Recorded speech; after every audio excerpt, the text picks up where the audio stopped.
Olá, eu sou a Tami do Literatami e hoje estou com o Bruno Ribeiro, que escreveu Porco de Raça.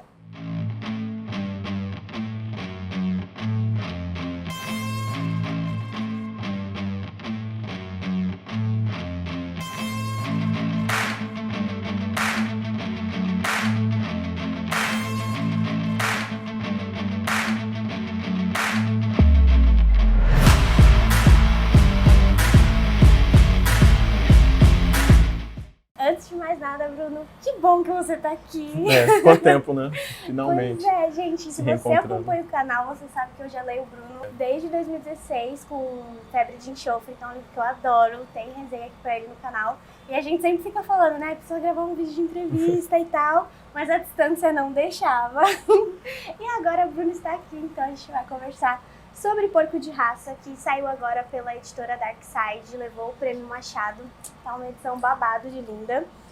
E vai ser o tema, então, da nossa conversa de hoje. O livro começa com a frase: os fracos do mundo não costumam bater, mas aprendem desde cedo a apanhar.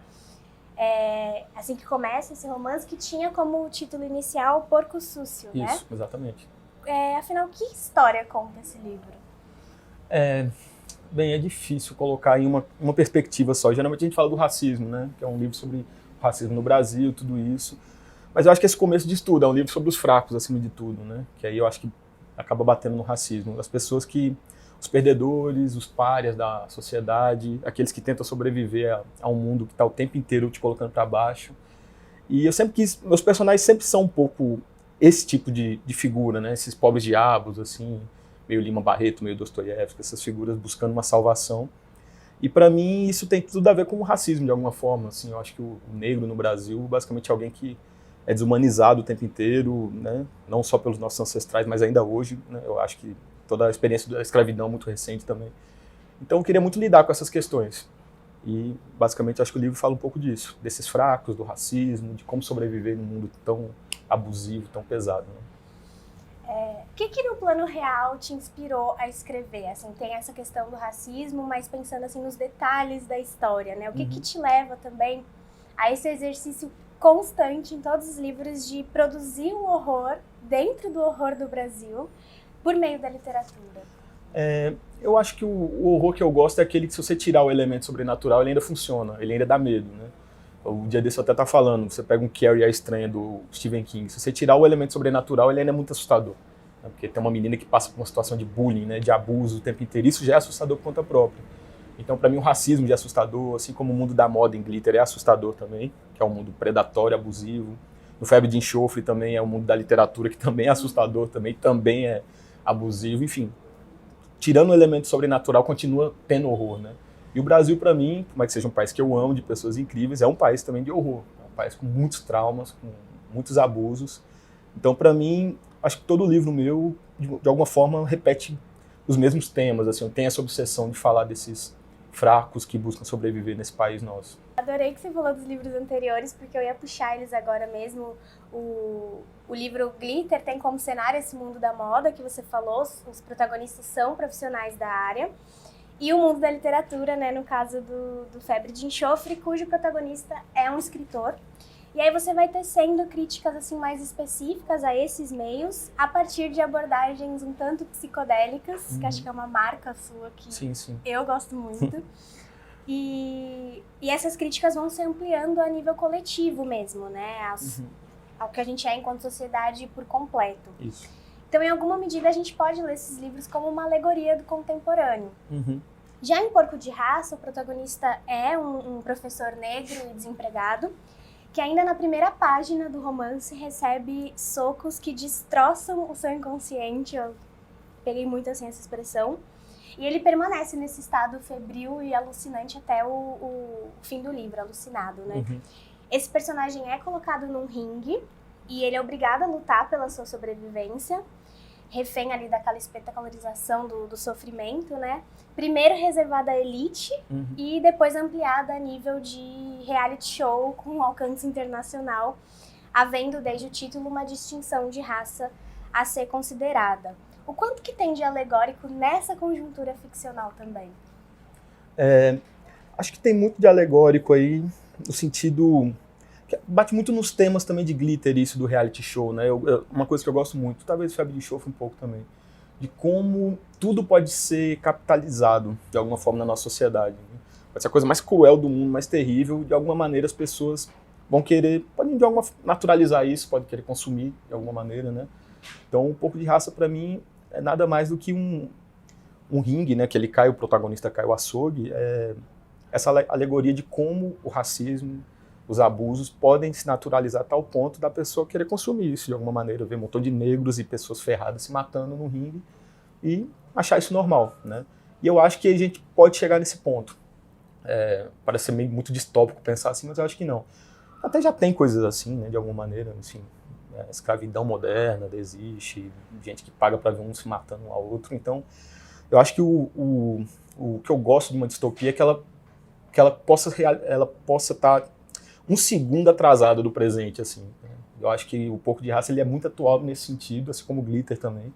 É difícil a gente pensar, por exemplo, em Glitter modelo se matando na frente dos outros, mas já no São Paulo Fashion Week de alguns anos atrás, o modelo morreu na passarela, né? E as pessoas continuaram desfilando e o público continua assistindo o desfile com um cara caído na passarela. Então é Glitter isso, basicamente, né? É claro que Glitter tem uma hipérbole ali, né? Que é o que eu gosto de fazer, colocar uma hipérbole, um exagero no real ali, mas é um exagero mínimo. É um deslocamento muito pequeno do que a gente já vê. Então, para mim, me interessa isso. Exagerar, mas exagerar em algo que me parece que já existe, já está entre nós. Entendeu? Uma alegoria do presente mesmo, como você colocou essa questão do contemporâneo. Me interessa muito mergulhar nos temas do agora. Até porque eu acho que o escritor não pode fugir muito do teu presente. Né? A gente não pode fugir da gente. Um pouco de Raça fala muito de mim também, de alguma forma. São experiências que eu passei, né? Eu, familiares, então... É uma mistura, acho que de alegorias, de questões pessoais, é uma mexidão aí que eu coloco e dá no que dá. Não, foi ótimo você ter falado isso do Glitter, porque até no vídeo que eu fiz sobre ele, eu comento isso no início, assim, que eu tava lendo Glitter, fiquei chocada com aquela situação, certo. E dias depois aconteceu isso no São Paulo Fashion Week, eu fiquei, terrível, gente, como insano. Pode? Essa correspondência assustadora, assim, mas é algo que você consegue mesmo criar, a gente não quer, né, prever, né, as coisas, mas acaba prevendo essas tragédias, é terrível. Sim. A identidade é uma questão, né, aqui no livro. O protagonista é um desajustado, sem autonomia, como os personagens dos romances anteriores também, num mundo que precisa fabricar ídolos, heróis e vilões. Sim. Ele passa por um processo de supressão da identidade, né, que é animalizada. Ele é praticamente transformado em um porco selvagem para a diversão dos homens ricos, como o Bruno falou, ao ponto de nem enxergar mais a diferença, né, entre a máscara e o rosto. E isso leva a mais alta potência, algo que ele já sofria na época da escola, né? Como a gente vai ver nos relatos aqui da sua memória.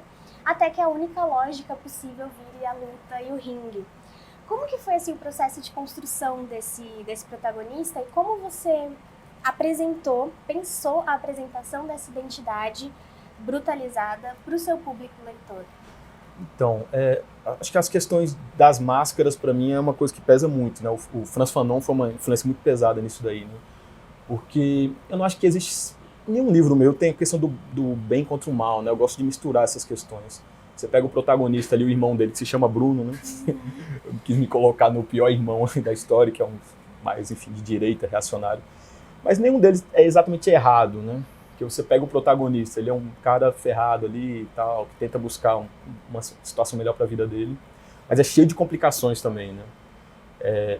Ele é bem ambíguo, assim como o irmão dele, porque o irmão dele também é um cara terrível, de direita, porém ajuda o irmão, ajuda a mãe. Então, é uma questão que eu queria que eles se misturassem de alguma forma, e que as máscaras deles também fossem quase a mesma coisa, porque o protagonista critica o irmão por ele usar uma máscara, né? Por ele ser esse negro perfeito, negro sabonete, né, que ele usa essa expressão, que é o cara que alisa o cabelo, que se vendeu para os brancos para se tornar um senador.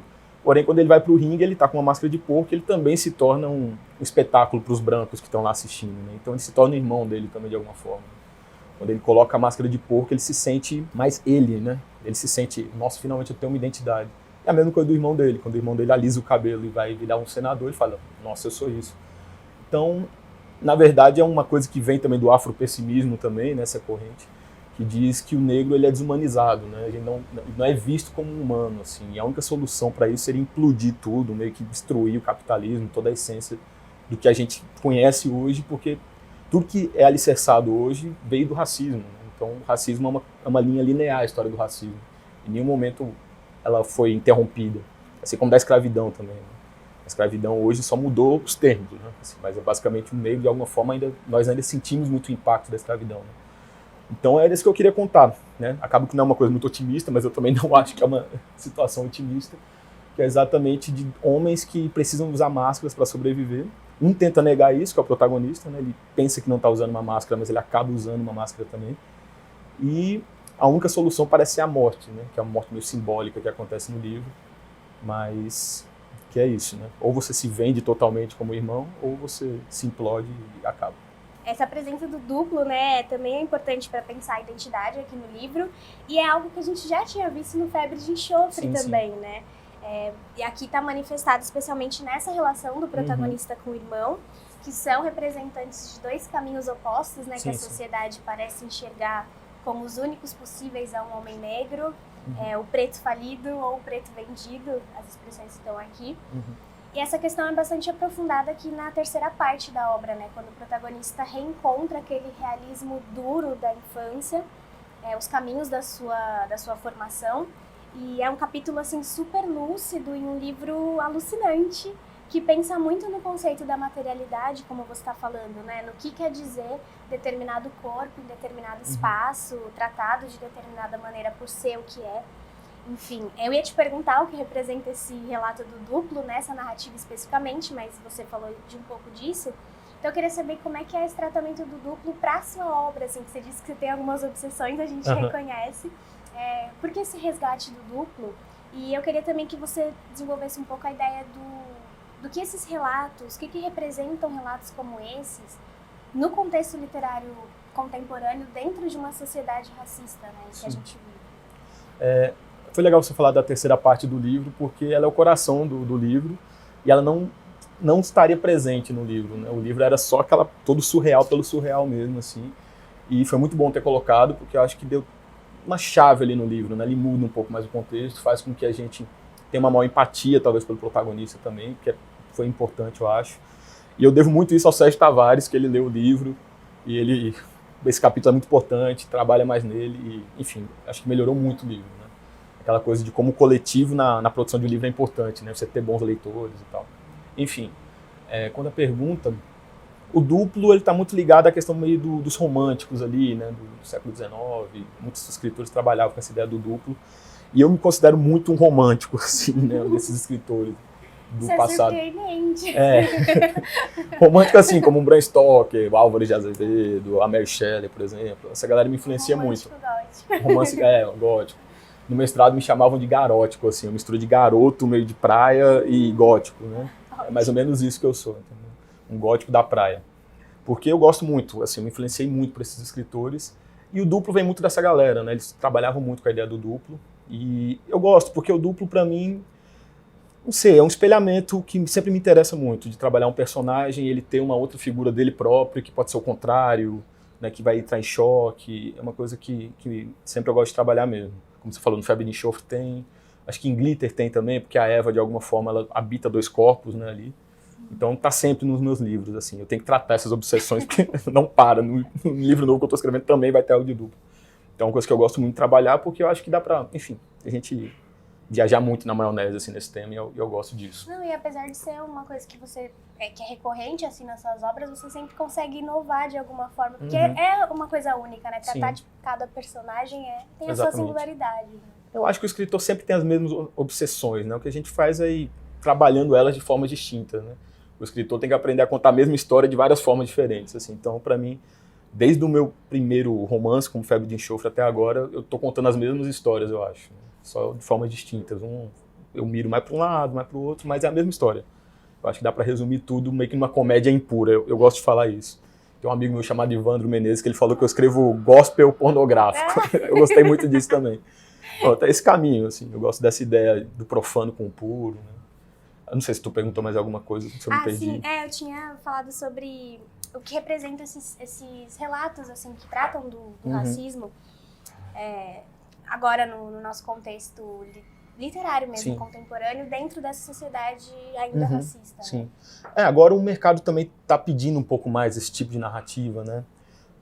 Tem uma produção de negros, de mulheres, de LGBTQIA+, que está crescendo e tal, que é uma coisa boa, né? Um pouco de raça acabou pegando um pouco essa carona. É um livro que eu escrevi há muitos anos, né? Escrevi em 2015, aí agora que ele conseguiu, né? Ganhou o Prêmio Machado e tal, vi uma boa oportunidade de tirar ele da gaveta, mas eu acho legal a discussão, tudo que está acontecendo hoje, está democratizando mais né? As pessoas que estão publicando, tudo isso, porém a gente tem que tomar cuidado para que isso não seja só um fenômeno de mercado, por exemplo, né? É muito perigoso assim, colocar como mais mulheres publicando, é um momento do mercado, não pode, porque senão tudo que é momento acaba, então é muito perigoso a gente chegar nessa conclusão, sabe? Que bom que o mercado quer mais negros publicando. Não, tem que publicar sempre, não é o momento, não é moda, né? Colocar na moda eu acho muito perigoso e espero que não seja uma moda mesmo isso, que a gente continue publicando cada vez mais e tendo mais vozes distintas, né? Chega do homem sudestino, branco, num kitnet, sofrendo. Porque não consegue. Nada contra vocês, viu, gente? Eu estou em São Paulo, inclusive, não estou falando mal de vocês. Mas tem que ter mais gente publicando mesmo, mais coisa, porque, enfim, senão não dá, né? E é muito importante isso que você falou, senão a gente acaba caindo na mercantilização de novo, né? Exatamente. Vamos transformar em produto um pensamento, uma questão.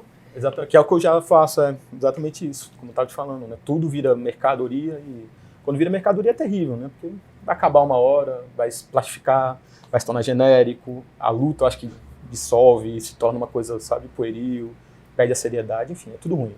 E é uma consciência que você tem que manter também enquanto autor, né? Pra não cair nessas... É uma linha tênue, né? Porque a gente tem que se colocar, tem que se vender também. O livro mesmo, um pouco de raça, é vendido dessa forma, né? Livro que fala da questão racial e tal. E eu sei que ele está surfando nesse momento.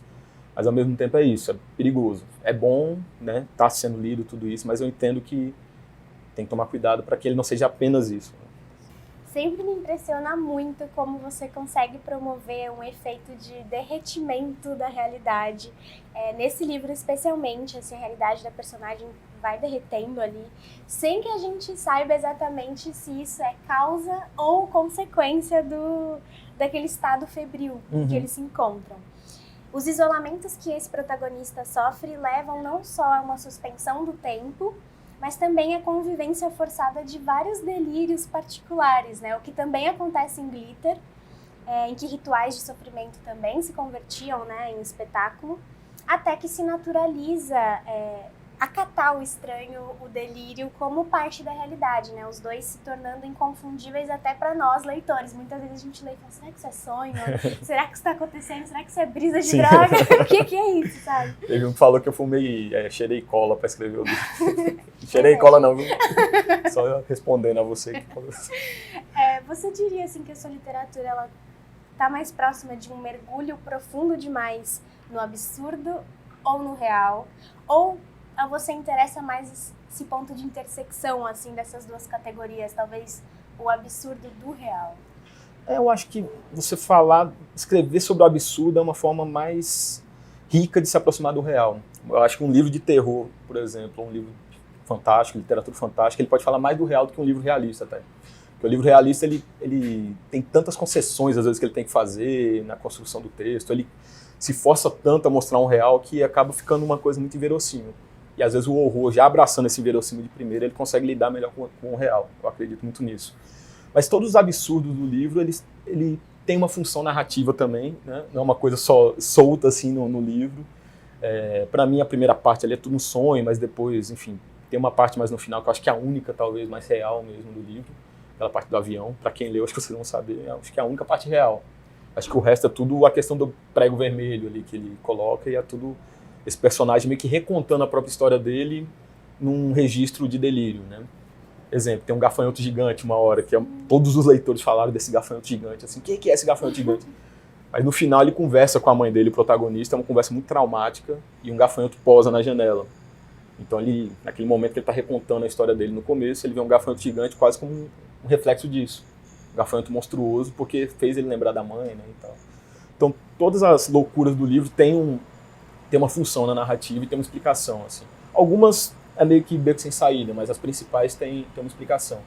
E eu gosto muito disso, de fazer um livro que possa ter muitas leituras. Eu já falei isso outras vezes, que eu acho que literatura é ambiguidade.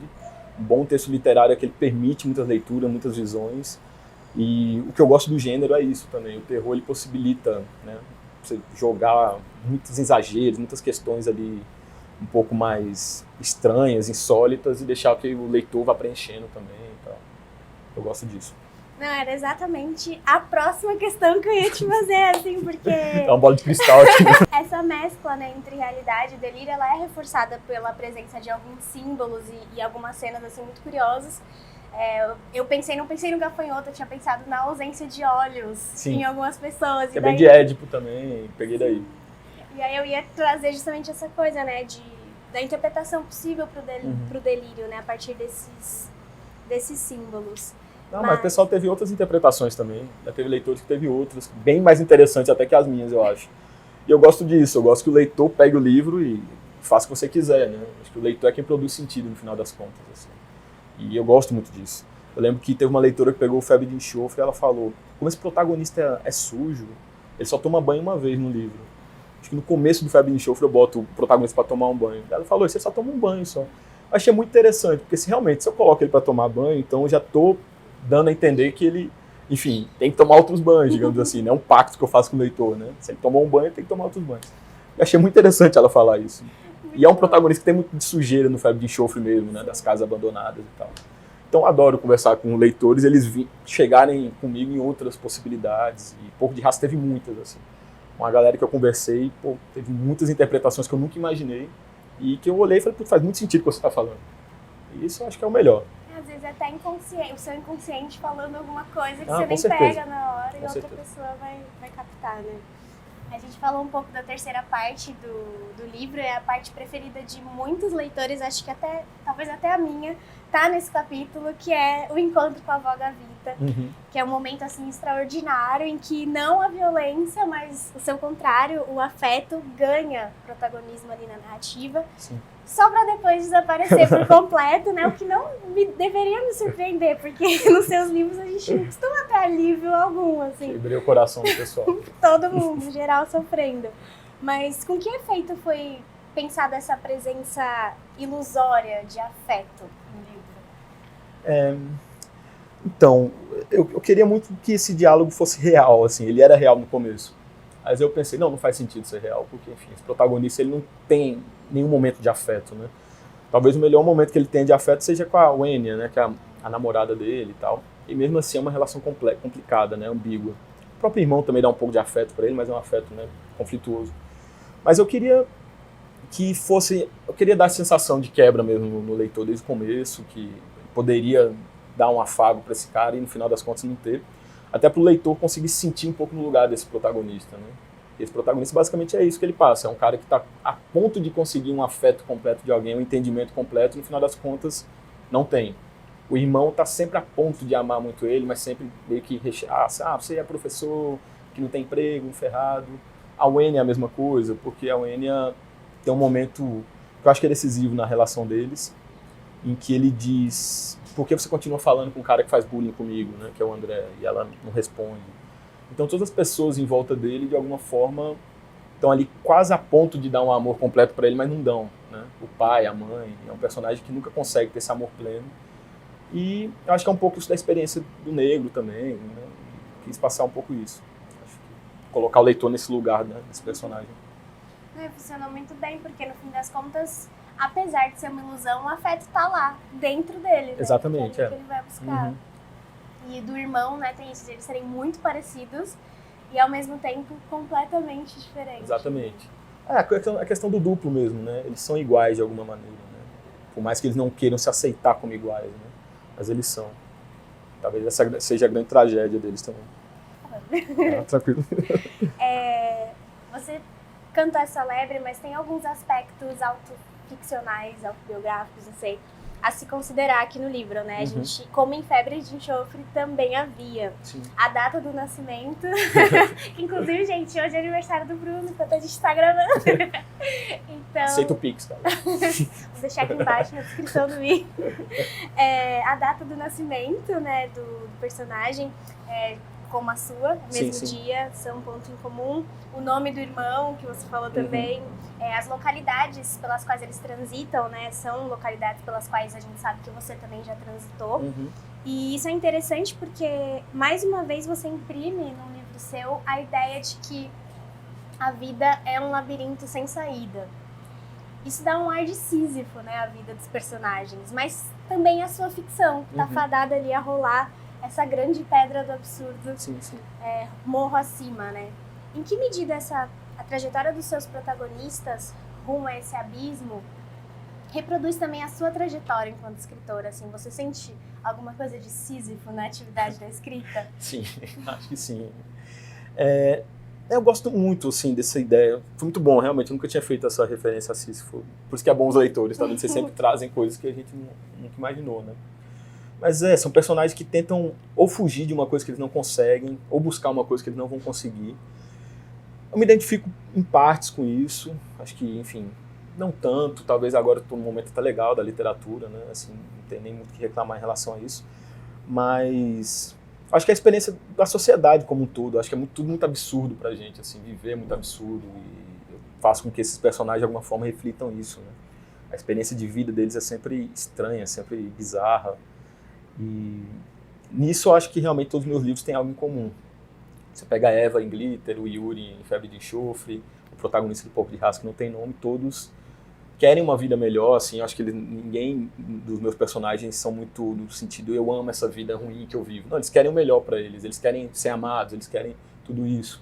Nesse sentido, eu acho que muitos deles estão ligados ao monstro do Frankenstein também, que enfim, é um dos meus livros favoritos, que é exatamente essa ideia do monstro que quer ser amado, né? Entendeu? Eu só quero ser amado, gente, só isso, me amem, mas ninguém parece conseguir chegar perto desse monstro, né? Então todos os meus personagens, eu acho que eles têm uma ligação grande com a figura do monstro, do monstruoso. Porque o monstro nada mais é do que alguém diferente. É alguém diferente que a sociedade não consegue encaixar esse diferente de alguma forma e exclui, né? Nisso eu me identifico, né? Eu sempre tive uma adolescência muito difícil, muito pesada, com bullying, com muitas dessas questões de racismo me atravessando. De alguma forma a literatura serviu um pouco de válvula de escape para mim. Então todos os meus personagens são esses personagens monstruosos, né?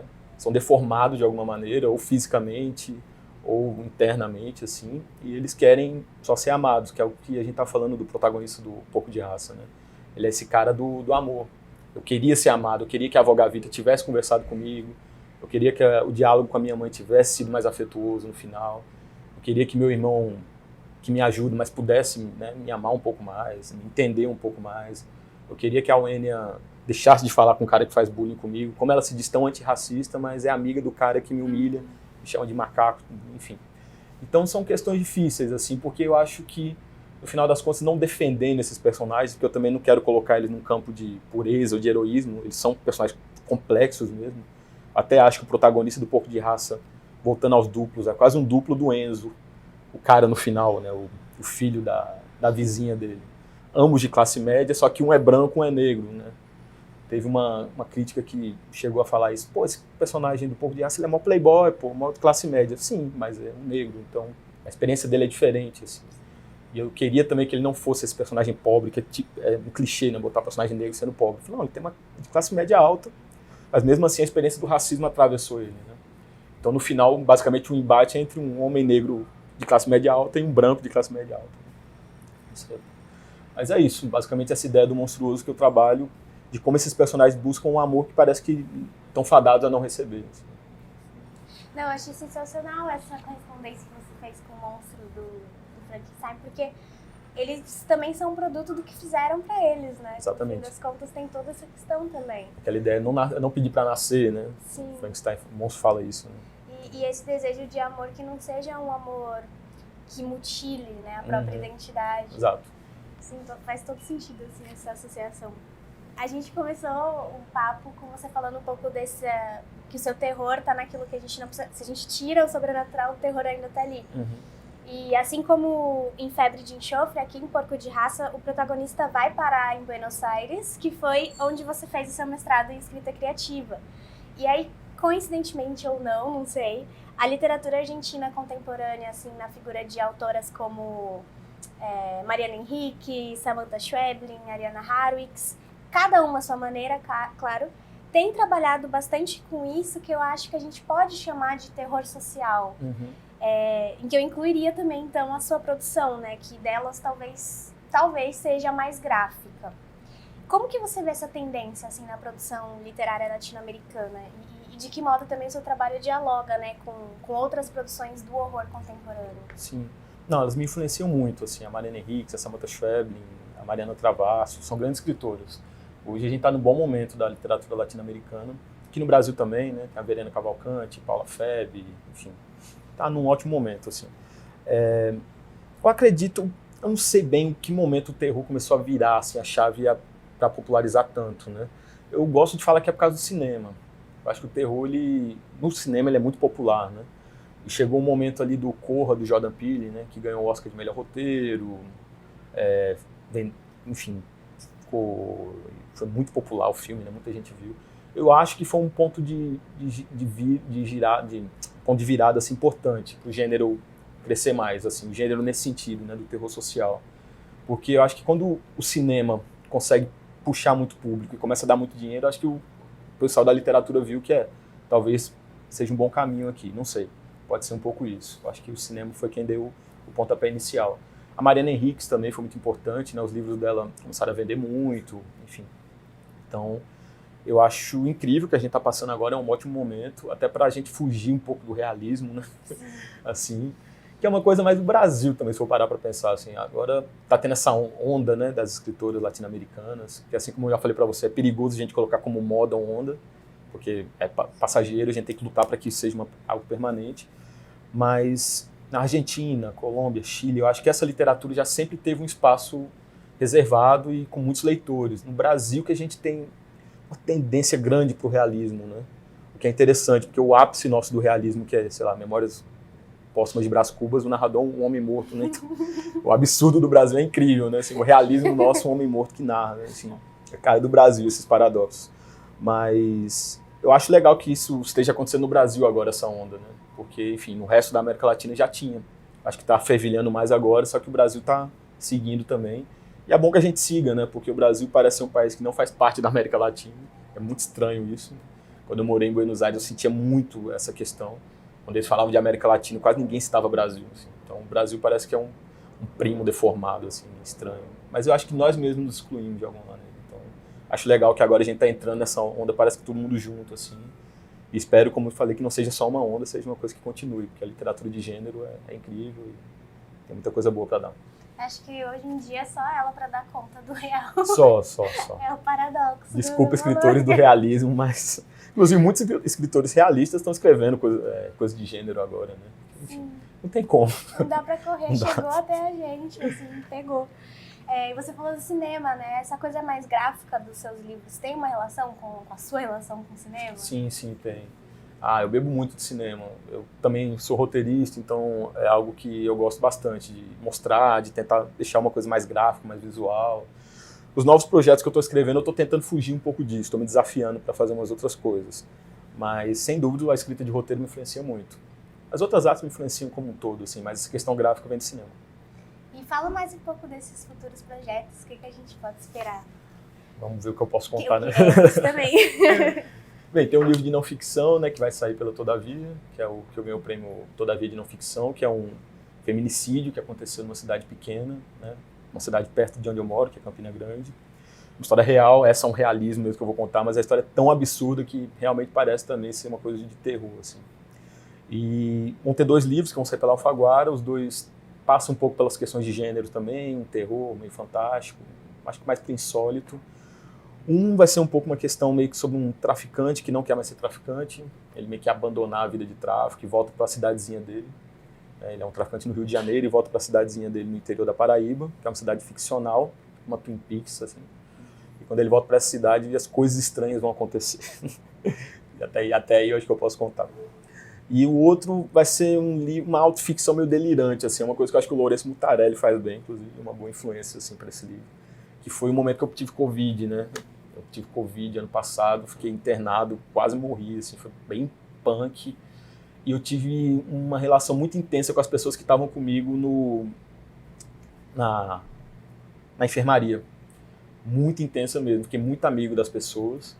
enfim, você está numa situação de sensibilidade, né? Você não consegue levantar da cama, então a gente se torna quase irmãos, assim. Então, tinha um cara que estava do meu lado lá, que eu chamava ele de Seridó.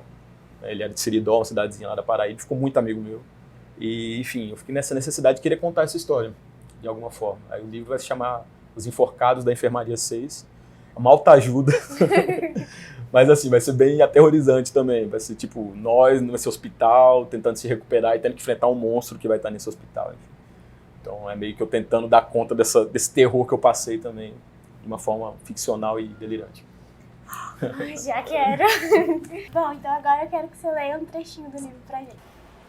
Foi assim que nasci, no dia 5 de julho de... Não lembro o ano, mas foi em João Pessoa. Depois de nascer e aprender a viver com a minha família, aprendi a respirar. Tudo começa com a respiração. Fossas nasais, pirâmide nasal, a estrutura que forma a proeminência na nossa cara que é constituída de lâminas cartiláginas. O septo nasal, os ossos que compõem os nossos narizes. O frontal, os nasais e os maxilares. Entramos neles. Encontramos os pequenos fios sujos, os cílios, que são cobertos por um líquido pegajoso, o bom e velho muco. As pequeninas partículas de poeira e micro-organismos do ar que insistem em grudar no muco e movimentos dos cílios que são despejados para fora do corpo ou para a garganta. A respiração, para minha família, ainda era algo mais fundamental. Uma família de negros, que buscava sobreviver de alguma forma, prevalecer em um mundo em chamas, se empoderar financeiramente e se tornar referência no bairro e na cidade. Há um léxico eólico nos negros, um ritmo exclusivo que as pessoas que não são negros não compartilham conosco e nunca entenderiam. Um conflito pelo ar, uma guerra pelo básico, uma luta pela respiração que faz com que nós tenhamos que falar mais alto, nos mostrar mais, sofrer de hipertensão, ser vistos como estressados ou monstros. Eu pensava que essa monstruosidade se dava pela forma como eu e meu irmão nascemos, mas não. Todos os negros passam por isso, até o pai e a mãe, com suas almas de branco, infiltrados. Até eles não me enganam. Eu escutava a respiração afobada deles, aquele desespero que só a gente tem e entende. Eles nunca me enganaram, por mais que quisessem. Eram e sempre seriam negros. E foi através da respiração, início e fim de um homem, que percebi que estava vivo, que era negro e que não seria fácil. Nascemos, cá estamos. Mas só nos determinamos o ser incluso na sociedade com personalidade feita quando entramos no colégio ou em algum círculo que envolva outros humanos brancos e não brancos. Quando você pisa em um desses círculos e comprovadamente respira, bata palmas e grite: sou gente. Respire novamente, você ainda está vivo. Não perca o sinal disso. A respiração marca passo para sabermos se vivemos ou não. É o nosso guia astral da vida. Por conta disso, que a nossa vida começa no caos. Um turbilhão de dúvidas e pensamentos flácidos.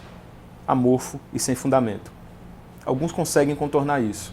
Outros ficam presos nessas dúvidas e se trancam em um tornado complexo, traumático e infinito. O nome disso é ensino médio. Bom, gente, então foi isso, Bruno. Muito obrigada. Estou muito feliz de trazer você para o programa com esse reencontro nosso. Eu estou feliz, muito bom te ver de novo. E parabéns pelo livro, gente. De novo, ó, saiu essa lindeza pela editora Darkside, levou o Prêmio Machado, tem várias ilustrações. Qual é mesmo o nome do ilustrador? Wagner William, que dialogam super com a obra. Eu sempre sofro para achar. Eu também, quando eu tento procurar, eu não encontro. Mas tá demais, sério, é uma leitura assim muito diferente, como tudo do Bruno. E obrigada de novo. Valeu você também. Muito bom estar contigo. Valeu. E até o próximo vídeo. Tchau, tchau.